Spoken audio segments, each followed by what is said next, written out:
ஏங்க இது நியாயமா? யாருட்ட பணத்தை எடுத்து யாருக்கு செலவு செய்யறது? ஒரு ஆக்கப்பூர்வமான திட்டத்துக்கு கொடுங்க, இல்ல அரசு பள்ளியில் படிக்கிற மாணவர்களுக்கு எழுதுற பேனாவை கொடுங்க, மாணவர்கள் வரவேற்பாங்க. அதை விட்டுட்டு ஊதாரித்தனமா செலவு பண்ணுறது எப்படி ஏற்றுக்கொள்ள முடியும்? அப்பா இப்படின்னா, அப்பா ஸ்டாலின் இப்படின்னா, மகன் கார் பந்தயம் நடத்துறார்.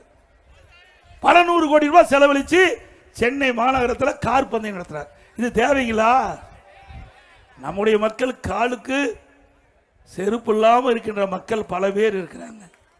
ஏங்க இதையெல்லாம் இவர்களுக்கு தெரியாது. ஏன்னா செல்வ செழிப்பில் வாழ்ந்தவர்கள். நம்மை போல கிராமத்தில் பிறந்து வாழ்ந்து, ஒரு விவசாய குடும்பத்தில் பிறந்து வாழ்ந்து, வெயிலையும் மழையிலையும் நனைந்து, இரவென்றும் பகலென்றும் பாராமல் உழைத்தா ரத்தத்தை வீரைய மணியில சிந்தி உழைக்கின்ற விவசாய தொழிலாளி அவர்கிட்ட போய் கேட்டு பாருங்க, இந்த பணத்துடைய அருமை என்று தெரியும். ஆக மக்களுடைய வரி பணத்தை எப்படி ஊதாரித்தனமா அப்பாவும் மகனும் செலவு பண்றான்னு பாருங்க. கார் பந்தயம் சென்னையில் நடத்துற, இது தேவையா நாட்டுக்கு? எவ்வளவு பிரச்சனை நாட்டில் இருக்குது. அந்த பிரச்சனை தீர்ப்பதற்கு இந்த பணத்தை எடுத்து செலவு பண்ணுங்க, நாங்கள் வரவேற்கிறோம்.